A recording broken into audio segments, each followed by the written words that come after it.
hoje a ministração tem uma palavra de Deus. Deus tem uma palavra para nossa igreja, para a igreja do Senhor. O título dela é que todos eles sejam um.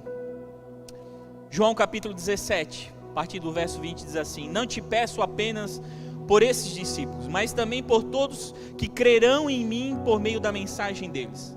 Minha oração é que todos eles sejam um, como nós somos um. Como tu estás em mim, Pai, e eu estou em ti. Que eles estejam em nós, para que o mundo creia que tu me enviaste. Eu dei a eles a glória que tu me deste, para que sejam um, como nós somos um. Eu estou neles e tu estás em mim. Que eles experimentem unidade perfeita, para que todo mundo saiba que tu me enviaste e que os ama, tanto quanto me amas. Pai, quero que os que me deste estejam comigo onde eu estou. Então eles verão toda a glória que me deste, porque me amaste antes mesmo do princípio do mundo. Pai justo, o mundo não te conhece, mas eu te conheço. E esses discípulos sabem que tu me enviaste. Eu revelei teu nome a eles e continuarei a fazê-los. Então teu amor por mim estará neles, e eu estarei neles. Gente, essa é a terceira parte da oração sacerdotal. A oração sacerdotal do capítulo 17 de João é o momento em que Jesus faz uma oração intercedendo. Primeiro, na primeira parte por si mesmo, falando daquilo, do propósito da qual ele estava falando. Na segunda parte ele fala com os seus discípulos, sobre os seus discípulos, os apóstolos que estavam ali ouvindo. E na terceira parte ele ora por nós. Então uma novidade para você, eu não sei se sabia, mas você sabia, mas um dia Jesus orou por você. Porque Jesus está dizendo: eu estou pedindo por aqueles que ainda crerão na mensagem que vai ser anunciada através desses apóstolos. E aí nesse terceiro conteúdo, ele nos inclui também com os apóstolos, com a mensagem e tudo. Mas eu queria dar uma contextualizada antes de nós chegarmos aqui no capítulo 17, conversando com o capítulo 13.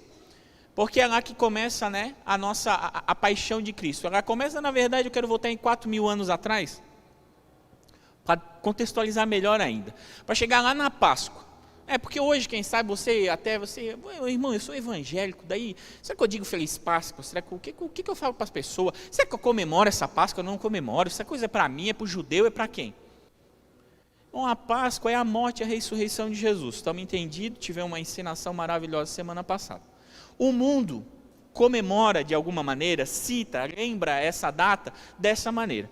Como nós não somos os chatos das datas, mas por que não foi nesse dia, não foi nessa época? Porque Jesus nasceu aqui? Não, como nós não somos chatos, nós aproveitamos todas as circunstâncias e o calendário litúrgico de uma igreja de 2.000 anos para falar daquilo que a gente acredita. Então, se você dizer Feliz Páscoa, é importante você ensinar para os teus filhos, para o máximo de pessoas possível, que o importante da Páscoa não é o coelho, é o cordeiro. Então, se a mensagem de que existe um cordeiro que morreu e ressuscitou e é o sacrifício pelo nosso pecado for transmitida nessa data, glória a Deus por isso. Por quê? Porque no final é realmente uma festividade que o Senhor instituiu para o povo de Israel. Então o Senhor estava livrando o povo depois das 10 pragas, esperando a última, estava livrando o povo de Israel e ele instituiu a Páscoa. E a Páscoa era o quê? Era algum ritual, uma liturgia, um sacramento, uma liturgia que precisava acontecer com uma janta, com os umbrais da porta pintados com o sangue do cordeiro, com um cordeiro na mesa, e esse cordeiro precisava ser comido com pães ázimos, pães sem fermento, que as pessoas precisavam comer, ervas amargosas, vinho. Tinha toda uma liturgia preparada para a Páscoa. Tinha toda uma liturgia. Então, quando você vem para o capítulo 13 de Hebreus, 13 de João, quando você chega no capítulo 13 de João, o João começa dizendo isso, né? Olha, estava chegando a festa dos pães sem fermento, a festa da Páscoa. E ali que começa os últimos dias do Senhor na terra, ali começa a paixão de Cristo. E aí ele começa, é interessante que João, quando a gente sabe, né, a gente fala assim, o Senhor teve 3 anos de ministério. Por que a gente fala isso? Porque são 3 Páscoas. Você lê o Evangelho de João, você vai ver que ele cita 3 Páscoas, e essa é a última Páscoa. Então, na última Páscoa é a Páscoa da morte e da ressurreição do Senhor. Então, no capítulo 13, o Senhor manda os discípulos a Jerusalém e fala, vai lá, prepara um cenáculo, prepara um lugar bem bonito. Ajuda essa luz, Jesus, ajuda. Ajuda essas luzes, Senhor. ajuda. Jesus prepara um cenáculo bem bonito, para quê? Para comemorar a Páscoa. Mas não só para comemorar a Páscoa, para instituir a ceia.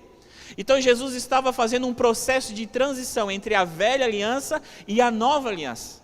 Então é interessante pensar que nós comemoramos a nossa Páscoa toda a ceia. Porque toda a ceia é um momento de se lembrar da morte e da ressurreição e da volta de Jesus até que Ele venha.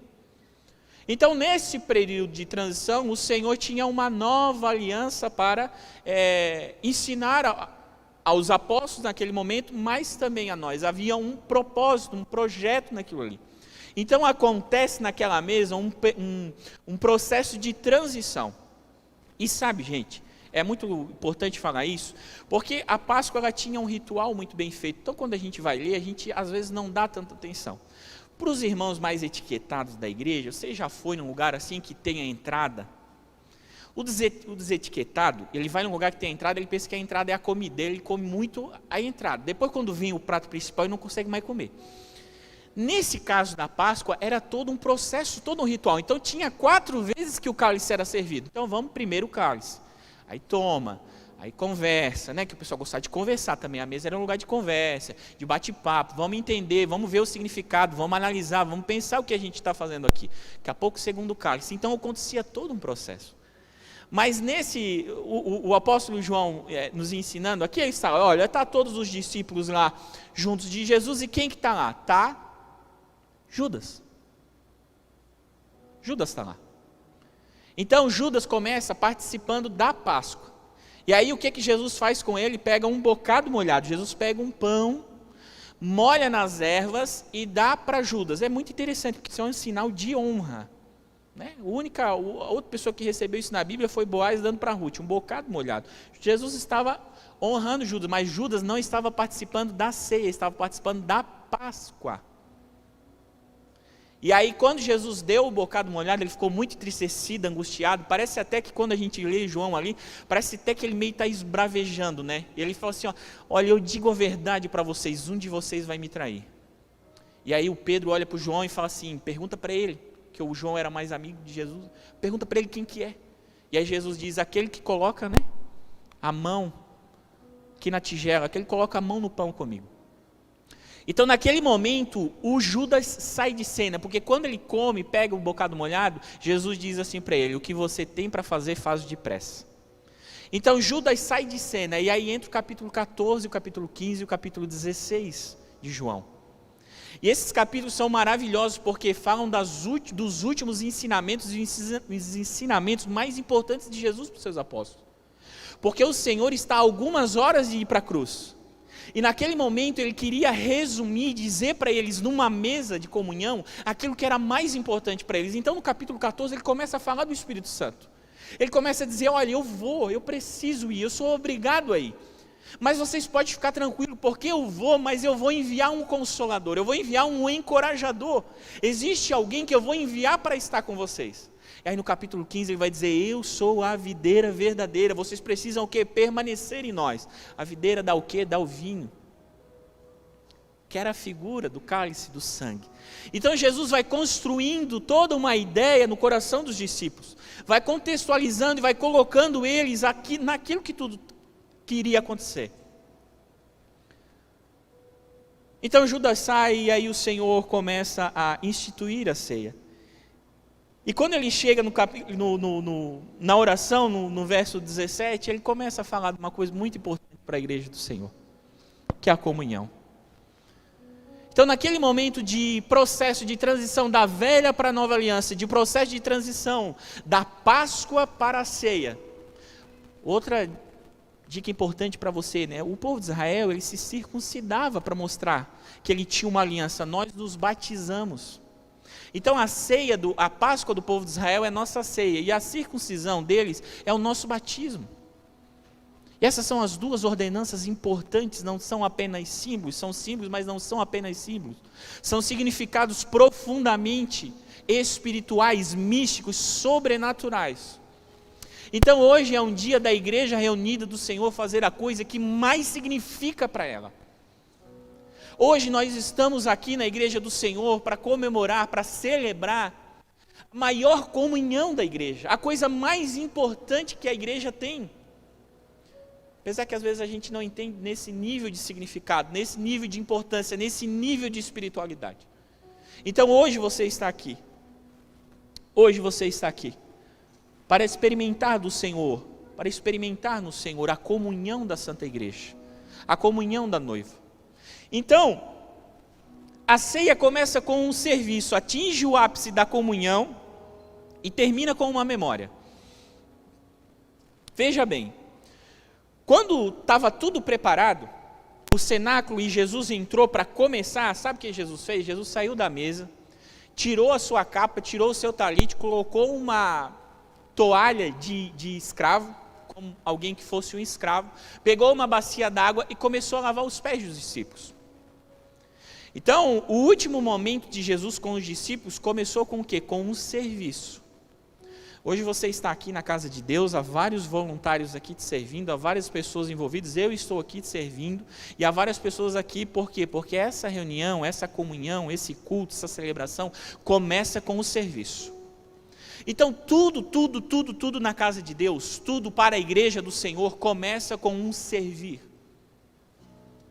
Tudo começa com um servir. Para o quê? Para alcançar o ápice de uma comunhão. Então tudo na casa de Deus, tudo para a igreja do Senhor começa com um servir, com o propósito de uma comunhão. Isso quer nos dizer que servir a igreja do Senhor é um ponto obrigatório daqueles que se dizem membros do corpo de Cristo. Então, se você diz que é um membro da Igreja das Nações, você é obrigado a servir a Igreja das Nações. Se você fala assim, eu congrego aqui, eu sirvo ao Senhor aqui, você é obrigado não só a servir o teu Senhor, mas a servir os teus irmãos aqui. Não, Neto, mas eu tenho um chamado para fora. Eu também tenho. Também tenho um chamado para fora, também tenho que trabalhar lá fora, eu também tenho que influenciar pessoas lá fora, eu também tenho que fazer um perfil no Instagram para falar com gente de fora, eu também tenho, todo mundo tem, irmão. Todo mundo tem um chamado para fora, mas todo mundo tem que servir dentro.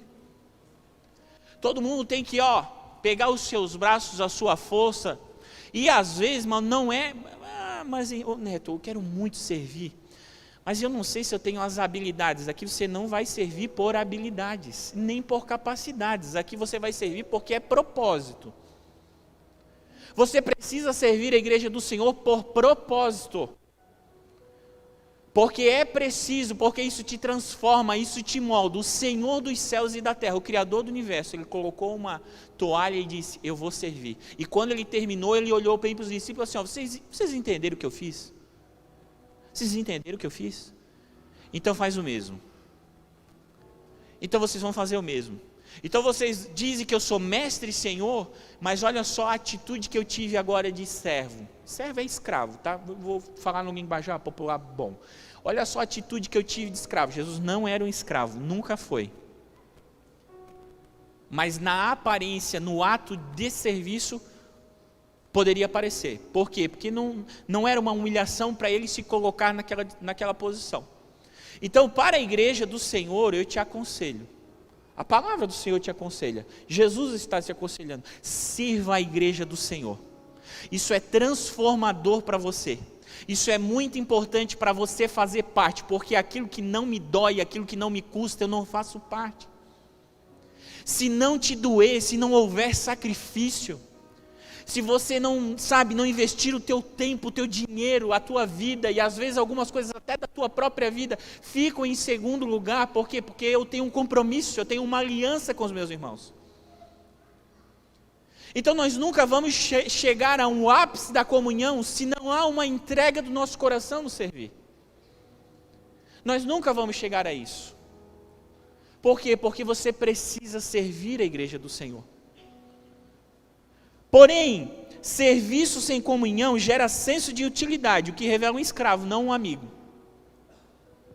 É exatamente no capítulo 15 de João, bem dentro dessa escola, dessa cena, que Jesus diz assim, não vos chamo mais de servos, não vos chamo mais de escravos, mas chamo vocês de amigos. Por quê? Porque eu estou fazendo confidências para vocês. Então, às vezes, há um espírito escravo no nosso coração, que quando alguém nos chama para servir a igreja do Senhor, a gente vem no modo escravo servir a igreja do Senhor. E sabe o que um escravo quer? O escravo não trabalha por um propósito, o escravo trabalha por um salário. O escravo, ele trabalha por uma dignidade, o escravo, ele trabalha para ser útil, porque sendo útil, ele recebe o salário. E recebendo um salário, ele recebe uma dignidade. Mas um filho não trabalha por salário. Um filho não trabalha por salário. Um filho trabalha por propósito. Além de Jesus, sabe qual foi um filho perfeito? Isaac. Imagina Abraão, Deus falando com Abraão e falou assim, ó, vai lá e sacrifica o teu filho. Tá bom, pega um servo, um escravo, esse escravo começa a carregar a lenha, carrega tudo para o sacrifício. Quem é o homem que vai ser sacrificado? É o Isaac, então ele não carrega nada. Chega no pé do monte, assim, ó, agora é só, Abraão, é só tu e Isaac agora. Mas o que vai acontecer, pai? O que nós vamos fazer? Se nós vamos te sacrificar. Tá tudo certo então. Quem é que leva a lenha? É o filho. Quem leva a lenha é o filho. Filho leva a lenha até para morrer. Um filho de Deus, ele carrega a lenha para o seu próprio sacrifício. Era um filho que entendia que era filho. Não era alguém que estava buscando dignidade. Pai, então o Senhor mandou me sacrificar? Então tá bom, então daqui, já que nós estamos indo morrer, então já vamos morrer mais rápido. Então daqui que eu carrego. Isso é alguém que serve a igreja do Senhor por causa de um propósito. Porque entende o que o Pai falou. Mas às vezes, gente, eu sei, eu sou uma pessoa que eu tive uma transição de denominação, eu passei por um processo. E eu sei que pode ser que tenha muita gente aqui que veio de um processo muito dolorido, muito triste, por quê? Porque serviu muito. Porque serviu muito, se desgastou muito. Mas às vezes o teu coração não estava bem colocado, havia um pouco de escravidão no teu coração. E quem sabe você foi machucado no teu serviço. Quem sabe você foi explorado no teu serviço. Quem sabe as pessoas não tiveram a bondade de te abrir a mente e o coração de que você não era um escravo, você era um filho. E aí você sofreu, você foi machucado, você cobrou. Você falou assim, poxa, depois de tanto que eu fiz, eu sou descartável. Porque quando a gente gera serviço para utilidade, quando a gente não é mais útil, a gente se sente descartável. Mas o Senhor, Jesus disse assim, ó, o servo que faz, o escravo que faz apenas aquilo que o seu Senhor manda é o quê? Inútil. Um servo que faz apenas aquilo que o seu Senhor manda, ele é inútil, porque é inutilidade buscar sentir utilidade diante de Deus. Diante do Senhor, diante da igreja do Senhor, diante da comunhão, do serviço que nós precisamos prestar, nós precisamos buscar um propósito. E propósito, gente, diz respeito à essência das coisas, não à aparência das coisas. Há 6 anos atrás, eu nunca falei isso, eu acho. Há 6 anos atrás, quando o Senhor me trouxe, quando o Senhor trouxe minha família aqui para a Igreja das Nações, que eu entrei, eu vim com um propósito. O meu coração estava assim, entristecido, porque passou um ano e eu não tinha visto uma alma se render ao Senhor. E aquilo começou, parece que o Espírito Santo começou a... Eu não culpei a igreja, eu me senti assim, Senhor, meu Deus, tanto tempo de crente... E eu não vejo gente nova, eu não vejo ninguém encontrar Jesus, eu preciso, Senhor, de uma resposta, me muda, faz alguma coisa. E aí exatamente naquele culto, domingo à noite, 6 anos atrás, o pessoal estava voltando, eu acredito que era do encontro com Deus, tinha uma escadaria aqui, e as pessoas começaram a testemunhar aqui, eu encontrei Jesus... Meu coração começou a arder, as luzes eram tudo diferente, as roupas tudo diferente, a parede da cor preta, tudo diferente do que eu acreditava, conhecia, uma cadeira de plástico, não era o banco, né, de madeira, não era o carpezinho no chão, era piso, mas aquelas pessoas contando a transformação da vida, aquilo, o Senhor falou assim, é aqui meu filho, é aqui. Esse é o propósito, não é isso que tu queres? Não é isso que tu queres? É aqui. Desde aquele tempo, se você perceber, desde aquele tempo, toda vez que o pastor Rob faz uma oração aqui, eu estou aqui nessa primeira cadeira aqui, ó. Porque foi para isso que o Senhor me trouxe essa igreja, para receber novos irmãos. É o propósito dessa igreja, é a visão dessa igreja. Então, o coração da gente vai sendo transformado, mas às vezes fica algumas amarguras que nós sentimos, porque por causa de um serviço mal prestado, por causa de um senso de utilidade que a gente tinha. E o Senhor, Ele vai arrancar todo o teu senso de utilidade, até que o teu coração nasça um propósito, até que você aprenda a servir a igreja do Senhor, porque tem que servir mesmo, mas não por causa de se sentir útil, não por causa de alguma capacidade que você tem ou não, mas por causa que é proposital, a ponto de você chegar e falar assim, ó, meu pastor, meu líder, onde você quer, o que é para fazer? Eu não quero nem me apresentar, eu não quero dizer o que eu sei fazer, eu quero dizer, ó, o que é para fazer, eu vou fazer. O que não está ninguém querendo fazer? É estacionamento? Ninguém quer fazer estacionamento? Eu vou para o estacionamento. Carregar guarda-chuva na chuva? Pensa no negócio que converte gente nessa igreja. É quando está chovendo e um cara vai lá de guarda-chuva pegar a pessoa dentro do carro. É o maior convertedor de pessoa isso. A pessoa, ela se sente assim, ó, amada num nível de extremidade que não tem condições. Ela nunca foi nem no restaurante que botou guarda-chuva para ela, mas quando ela chega nessa igreja, pastor Ramon, espero que pelo menos uns 5 voluntários para o estacionamento hoje, né? Pelo menos.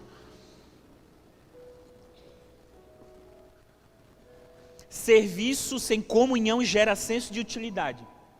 Quando você não entende que você serve as pessoas para uma relação, que todos os voluntários aqui estão servindo você para uma relação, um relacionamento, para que o nosso ambiente fique melhor, para que a gente se relacione, para que as coisas, para que a transmissão, para que tudo progrida, para quê? Para um bom relacionamento, para que nasça uma comunhão disso. Então olha só, Judas teve seus pés lavados, comeu da mesa, mas não participou da comunhão. Percebe? Judas teve os pés lavados por Jesus, comeu da mesa, mas não comungou com ninguém. Não tinha comunhão no coração dele, e isso é que fere muito o coração. Isso é que fere muito o coração. Porque se o que você faz não é para arrancar um serviço, se o que você faz dentro dessa igreja não é para arrancar um sorriso do rosto do teu irmão, ou um choro, não gera comunhão. E aí um dia, quem sabe, o sentimento de Judas bate no teu coração. E quando o sentimento de Judas bate no coração, gente, a gente trai a igreja do Senhor.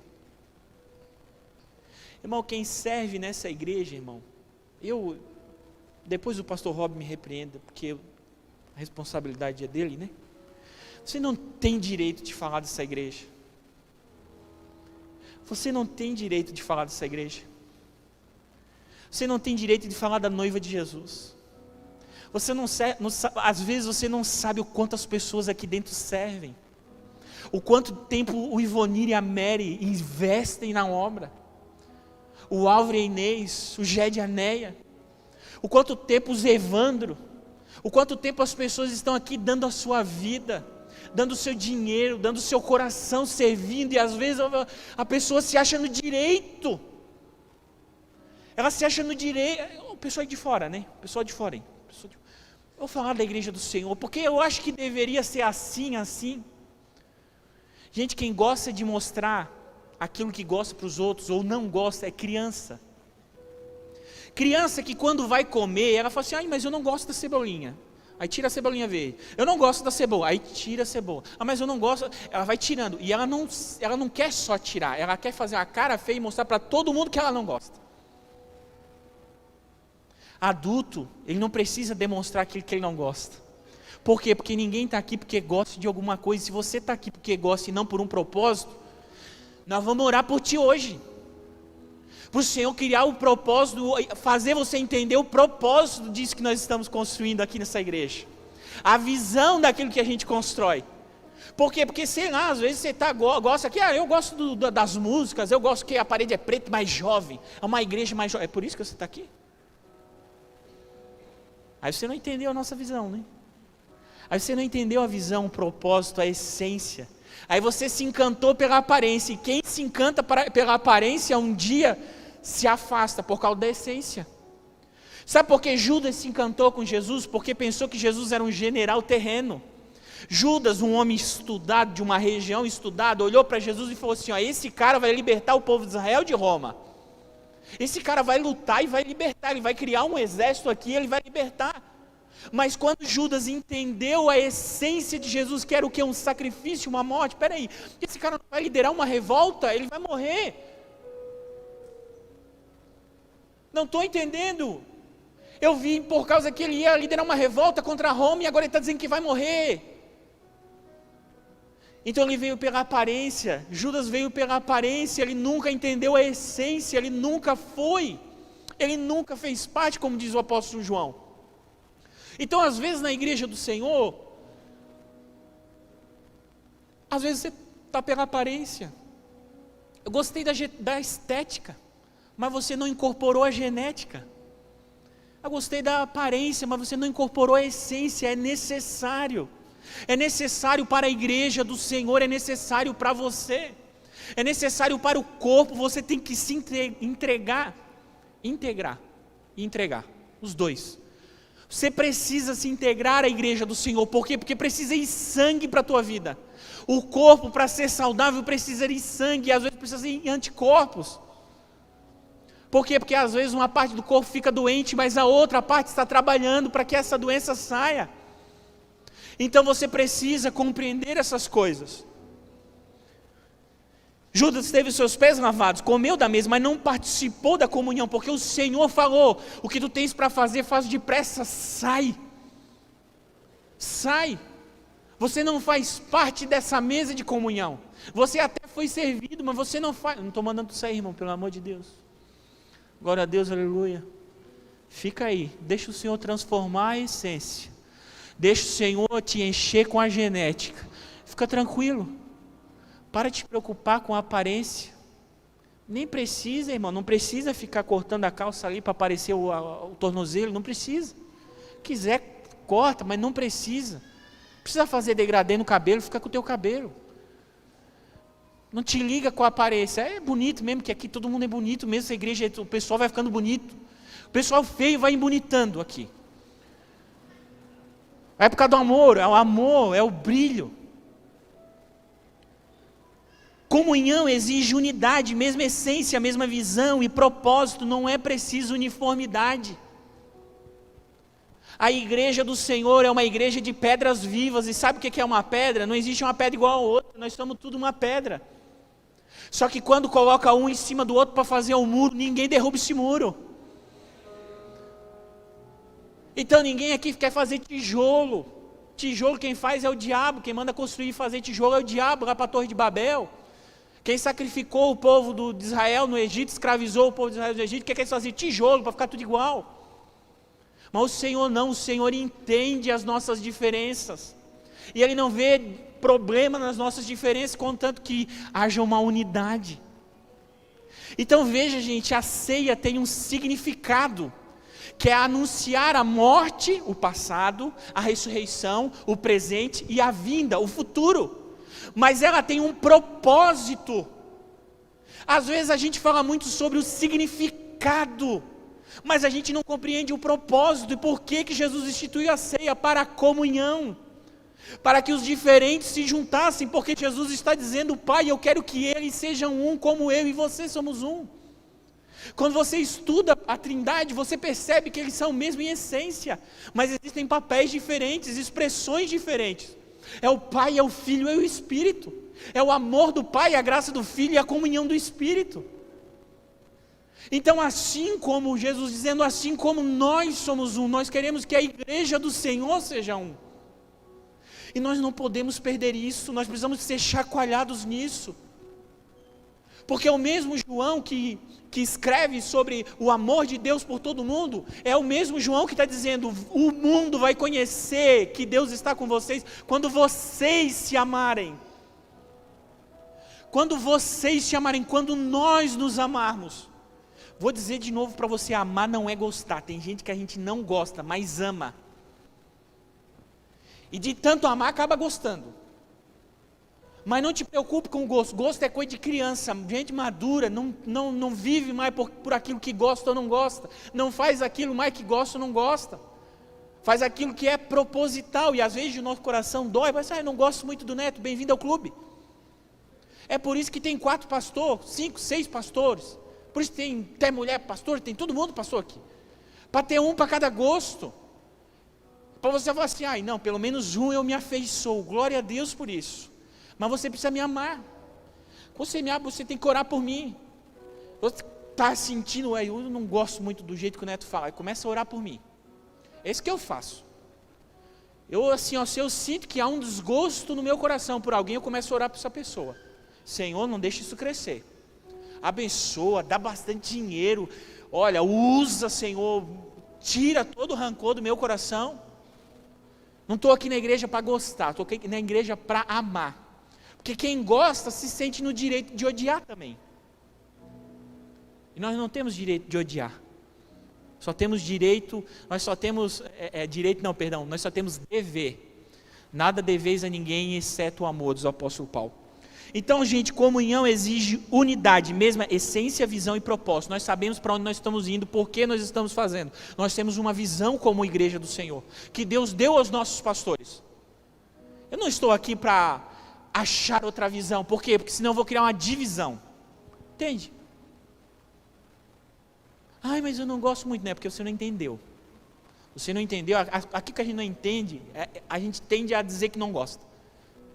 Então olho para os nossos pastores, vejo a visão que Deus deu para eles, eu estou debaixo dessa visão. Eu tenho uma submissão a essa visão que Deus deu para a igreja das nações. E eu estou aqui para servir e defender com a minha vida essa visão. Nós precisamos nos defender. É meu irmão, não pode falar mal de mim. A pessoa pode falar do teu pai e da tua mãe? Tu às vezes fala, né? Às vezes para falar da nossa família, a gente abre a boca para falar um monte. Mas se outra pessoa vem falar, não fala do meu pai. Isso acontece bem dentro do casamento, né? Tu desabafa, reclama. Daqui a pouco que o outro pensa, que às vezes ele se engana, né? Aí ele pensa que ele pode falar. Quando ele fala, tu já dá com os 2 pés, né? Ei, não vem falar da minha mãe, não. Devagarinho você vai entendendo isso aí. Por quê? Porque não pode mesmo. Nem você poderia, né? Nem você poderia. Às vezes um desabafozinho dentro de casa, irmão, tá tudo certo. Irmão, a gente é tudo humano. Para minha esposa, às vezes eu tenho que abrir meu coração, desabafar, deixar sair algumas coisas ruins para ela. E ela para mim tá tudo certo. Não preciso ficar desabafando para os outros aí. Então tem que ter sabedoria de defender a igreja do Senhor. Não fala mal dos meus irmãos, não. Você sabe quanto eles investem, quanto eles dão, quanto eles fazem? Você conhece realmente as pessoas dessa igreja, o quanto elas entregam, o quanto elas fazem com carinho, com amor?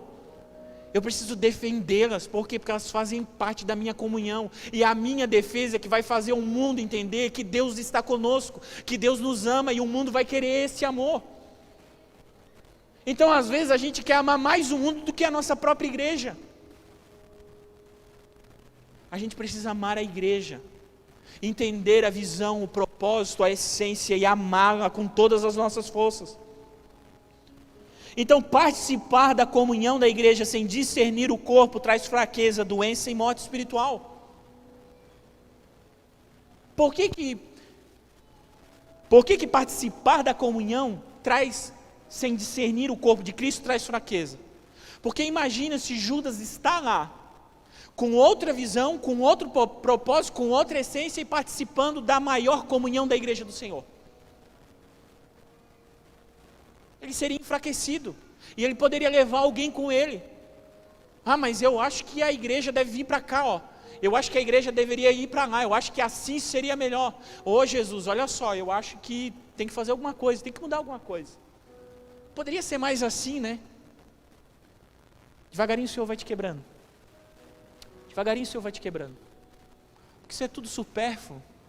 Isso não é a essência da igreja do Senhor.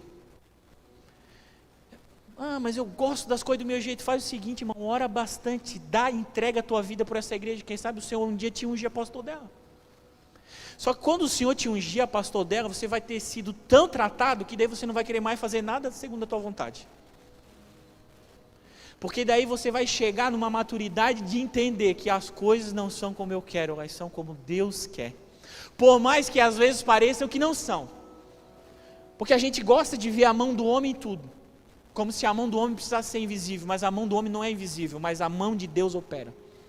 A mão de Deus dirige, porque a igreja é do Senhor. A igreja é do Senhor.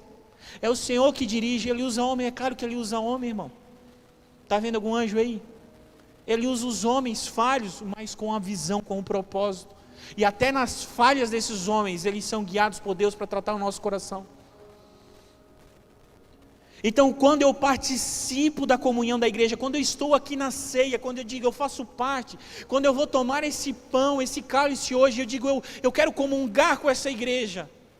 Mas eu não discerno o corpo, eu não entendo, eu sou igual à igreja de Corinto. O que tinha na igreja de Corinto?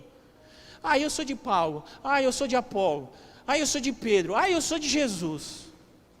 Os perfeitos, aqueles que compreendem e interpretam as coisas da palavra de Deus da maneira mais sábia possível. Eu sou de Jesus. Aquilo gerava uma divisão na igreja de Corinto. E aí eles não tinham a capacidade, gente, nem de esperar um pelos outros para comer.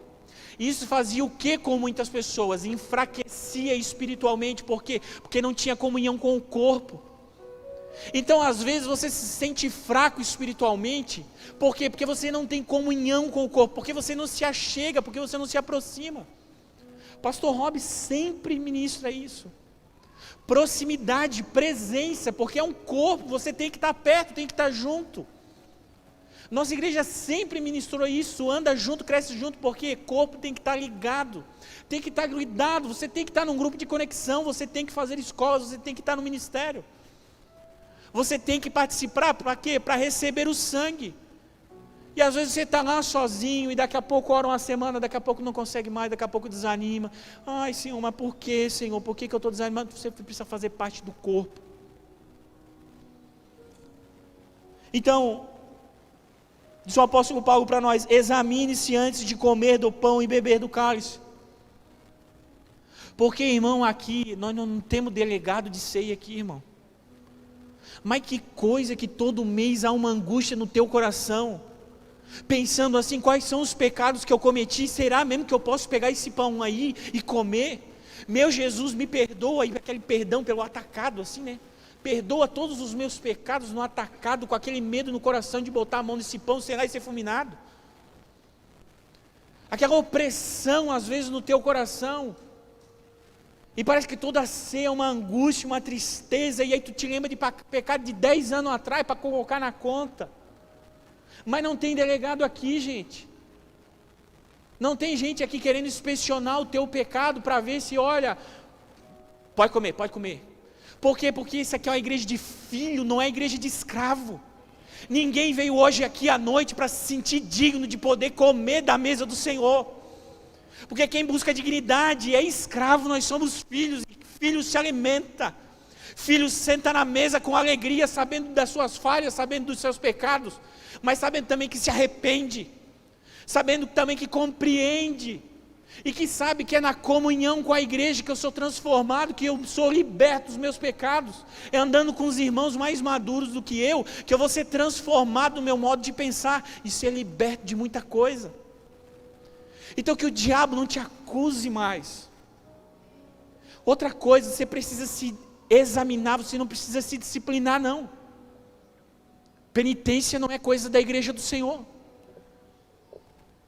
Quer pegar um chicote e bater em si mesmo? Penitência não é coisa da igreja do Senhor não. Você não se autodisciplina na igreja do Senhor. Você não tem autoridade para se autodisciplinar, você precisa examinar, discernir. Você não precisa buscar dignidade na tua vida, você precisa discernir, entender. A sua mente, a sua mentalidade precisa entender o que nós estamos fazendo aqui. Quando você pega esse pão, quando você toma isso, quando nós fazemos todos juntos, é a comunhão do Senhor. Quer dizer então, né, não precisa orar ali no final, ali, né? Pastor sempre dá aquele tempinho, para a gente orar sim, é o tempinho do exame. Sei lá, às vezes você brigou com alguém aí da igreja, ofendeu alguém, vai lá e pede perdão para ele, restaura o corpo, abraça. Mas eu pensei, Neto, então dá um abraço disfarçado, nem fala nada, que o olho não viu, não subiu ao coração do homem. Glória a Deus. Ei, é pecado, hein? Pecado, pensar mal dos outros é pecado, irmão. Mas deixa só no pensamento, ficou lá no pensamento. Faz que nada é nada, abraça o irmão. O que foi, irmão? Aconteceu alguma coisa? Nada, te amo. Glória a Deus. Aleluia. O quê? Eu já fui muito aprisionado por isso, irmão. Isso é uma palavra de liberdade para o teu coração. A gente não comanda a nossa mente. A gente não comanda. Tem coisa que vem na nossa mente, você tem que repreender em nome de Jesus. Em nome de Jesus, sai da minha mente. Que pensamento horrível, que coisa ruim. E às vezes a gente é aprisionado por aqui, a gente se sente mal, mas daí a gente pensa, meu Deus, mas se eu for pedir perdão para a Amanda, eu vou ter que dizer para ela o que eu estava pensando. O que eu faço, Senhor? Tiago, pecado não deu a luz ainda, não saiu da boca, está só na mente. Na mente tu pede perdão para o Senhor. Te liberta, não sei que você fez alguma atitude, não fez atitude, não falou nada, tua boca está fechada, irmão, seja liberto em nome de Jesus. Irmão, participa dessa comunhão com alegria, com sabedoria, com entendimento, dizendo, eu faço parte do corpo, eu quero sangue na minha vida, eu quero sangue com oxigênio que me transforme. Por isso há muitos fracos e doentes e muita gente que está dormindo na igreja do Senhor, porque não discerne o corpo, não compreende aquilo que estamos fazendo. E às vezes, além de não discernir o corpo, fica olhando o irmão, aquele irmão lá, pronto o mês todo, depois vem aqui, toma um pãozinho e toma. Irmão, tu está pecando mais do que ele. Analisar o pecado dos outros, irmão, que profissão é essa? Profissão de Judas. Então a igreja não é um tribunal para pecadores, mas uma mesa para arrependidos partilharem. Para nós terminar, quando Jesus precisou explicar novamente seu sacrifício, ele voltou para a mesa, não para a cruz. Olha a questão de significado e propósito. A ceia significa a morte, a ressurreição, mas o propósito é a comunhão. Então quando Jesus percebeu 2 discípulos descendo de Jerusalém para o caminho de Emaús, ele não foi lá na beira da estrada e se crucificou novamente para que eles vissem novamente a crucificação.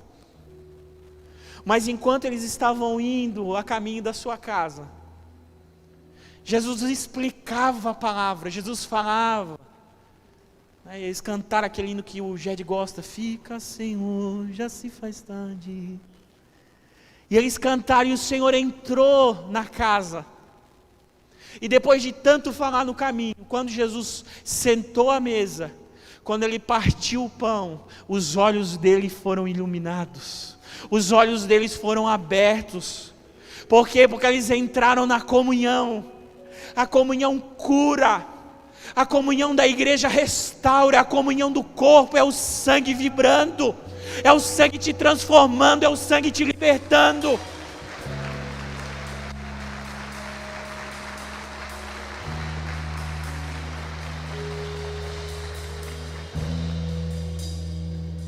Pedro negou, se entristeceu, se arrependeu, foi pescar de novo, foi fazer o que sabia fazer. Mas quando o Senhor foi na beirada do mar da Galileia, sabe o que ele fez? Fritou um peixe e assou um pão, e colocou na beirada, na beirinha da praia, e chamou Pedro e disse, vem comer. Porque a restauração da nossa vida, o renovo do nosso coração está na comunhão, está em comermos juntos, está em entendermos o corpo, está em cada casal que às vezes você convida para ir na tua casa, em cada pessoa que às vezes você diz assim, vem na minha casa, vem cá, vamos comer, vamos conversar, vamos abrir o coração. Está em cada GC que às vezes tem um salgadinho, uma comida, um negócio, e cada aula da escola de casais que a gente faz um banquete. É por isso que a gente faz um banquete, irmão, é por isso que tem bastante comida, porque na comida, na comunhão, há uma restauração, há um propósito nisso, há uma comunhão nisso. Para quê? Para te elevar, para trazer vida para a tua vida, para te transformar. Então tudo que a igreja faz tem um único propósito: revelar o amor de Deus ao mundo a partir da comunhão do corpo. Fique de pé.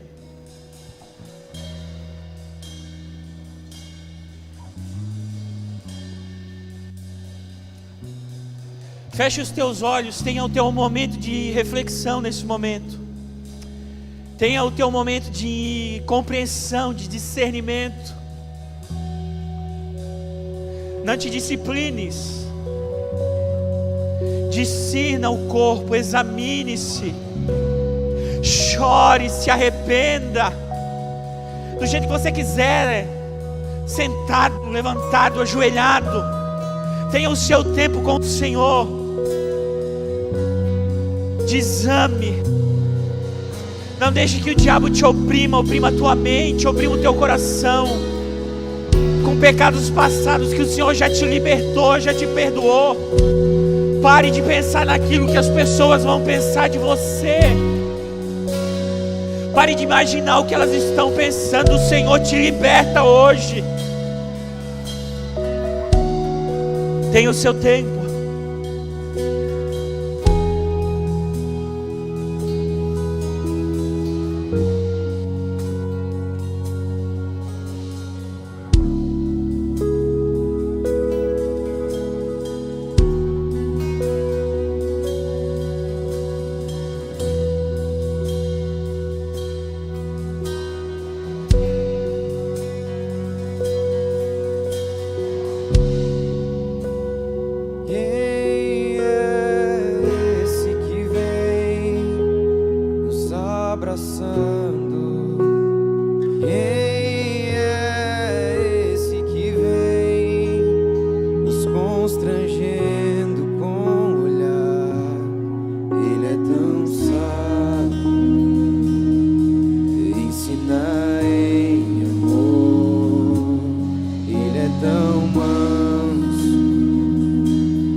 Reconhecemos quem tu